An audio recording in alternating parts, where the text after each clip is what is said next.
Class 7 Curiosity Chapter Life Processes in Plants.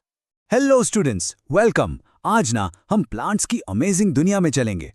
कभी सोचा है ये जिंदा कैसे रहते हैं या ग्रो कैसे करते हैं?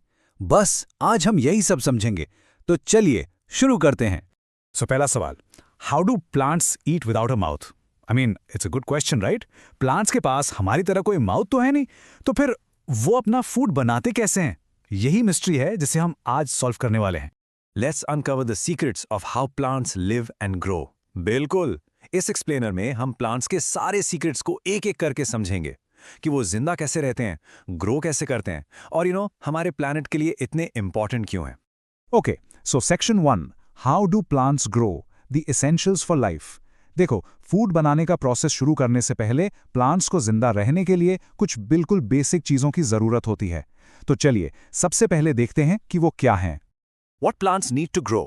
Sunlight and water. It's that simple. जैसे हमें जिंदा रहने के लिए फूड और वाटर चाहिए, सेम टू सेम प्लांट्स को ग्रो करने के लिए सनलाइट और वाटर दोनों ही एब्सोल्युटली एसेंशियल हैं। कई एक्सपेरिमेंट्स ये प्रूव करते हैं कि अगर इनमें से एक भी चीज ना मिले तो बेचारा प्लांट ठीक से ग्रो ही नहीं कर पाता। Alright, moving on to section 2, the food making process, a plant's kitchen. So अब जब प्लांट की बेसिक नीड्स पूरी हो गई हैं, तो अब टाइम है फूड बनाने का। सोचो, प्लांट की जो लीव्स होती है ना, वो उसकी अपनी पर्सनल किचन या एक छोटी सी फूड फैक्ट्री जैसी हैं।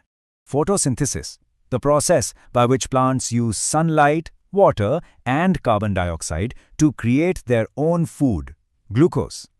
हाँ, ये है वो मैजिक वर्ड, photosynthesis. ये प्लांट्स का स्पेशल फूड बनाने का प्रोसेस है। सिंपल वर्ड्स में कहें तो प्लांट सनलाइट की एनर्जी को यूज करके वाटर और कार्बन डाइऑक्साइड से अपना फूड यानी ग्लूकोज बनाता है। तो इस स्पेशल रेसिपी के इंग्रेडिएंट्स क्या-क्या हैं? Let's see. Number 1, carbon dioxide जो एयर से मिलता है। नंबर 2, वाटर जो रूट्स सॉइल से एब्जॉर्ब करती हैं। नंबर 3, सनलाइट, ये है एनर्जी सोर्स, बिल्कुल हमारे किचन के गैस स्टोव जैसा। और नंबर 4, सबसे important, chlorophyll, the green magic. ये वो सीक्रेट इंग्रेडिएंट है जो लीव्स को उनका ग्रीन कलर देता है। Chlorophyll helps in preparing starch in the presence of sunlight. इसका मतलब यहाँ पर क्लोरोफिल एक मास्टर शेफ की तरह काम कर रहा है। ये सनलाइट की एनर्जी को ट्रैप करता है, उससे वाटर और कार्बन डाइऑक्साइड को मिक्स करता है और फूड बनाता है, जिसे हम स्टार्च कहते हैं। इसके बिना तो ये कुकिंग प्रोसेस स्टार्ट ही नहीं हो सकता। और इसको प्रूव करने के लिए ना एक बहुत सिंपल स्टार्च टेस्ट होता है। देखिए यहाँ, लीफ का जो ग्रीन पैच है जिसमें क्लोरोफिल होता है, टेस्ट के बाद टर्न्स ब्लू ब्लैक। इसका मतलब स्टार्च प्रेजेंट है। लेकिन जो नॉन ग्रीन पैच है वहां नो कलर चेंज होता है। सिंपल है, क्योंकि सिर्फ ग्रीन पार्ट में क्लोरोफिल था, इसलिए फूड यानी स्टार्च सिर्फ वहीं पर बना। तो पॉइंट क्या है? No chlorophyll, no food. Photosynthesis makes two things: food, glucose, and oxygen. So इस प्रोसेस के एंड में दो इंपॉर्टेंट चीजें बनती हैं। पहला है फूड, जिसे हम ग्लूकोज कहते हैं, ये प्लांट की एनर्जी है। और दूसरा है ऑक्सीजन, जिसे प्लांट एयर में रिलीज कर देता है और जिसे हम सब ब्रीदिंग के लिए यूज करते हैं। Isn't that amazing? Okay, now for section 3, the plant's delivery system, pipelines and transport. सोचो, फूड तो लीव्स में बन गया, राइट? पर अब इस फूड को प्लांट के बाकी पार्ट्स तक, जैसे रूट्स और स्टेम तक पहुंचाना भी तो जरूरी है। इसके लिए प्लांट के पास एक सुपर एफिशिएंट डिलीवरी सिस्टम है। तो देखो, प्लांट के अंदर ना दो तरह के स्पेशल पाइप्स होते हैं जिनको हम टिश्यूज बोलते हैं। पहला है जाइलम। इसका काम क्या है? ये वाटर और मिनरल्स को रूट से ऊपर लीव्स तक ट्रांसपोर्ट करता है। बस इतना। ये एक वन वे वाटर पाइप जैसा है जो सिर्फ ऊपर की तरफ जाता है। फिर आता है फ्लोएम। ये फूड डिलीवरी पाइप है। ये लीव्स में बने हुए फूड को प्लांट के हर हिस्से तक ऊपर नीचे हर डायरेक्शन में डिलीवर करता है। Moving to section 4, how plants use energy, the power generator. ठीक है, तो फूड बन गया, डिलीवर भी हो गया, पर अब प्लांट इस फूड का करता क्या है? मतलब इस फूड से एनर्जी कैसे रिलीज होती है? आइए इसको समझते हैं। Respiration, the process where plants break down glucose, food, using oxygen to release energy for growth. तो इसका मतलब है कि प्लांट अपने बनाए हुए फूड यानी ग्लूकोज को ऑक्सीजन की हेल्प से ब्रेक डाउन करता है या बर्न करता है ताकि एनर्जी रिलीज हो। बिल्कुल वैसे ही जैसे हम फूड से एनर्जी निकालते हैं। और याद रखो, ये प्रोसेस प्लांट के हर लिविंग सेल में होता है। Respiration in a nutshell.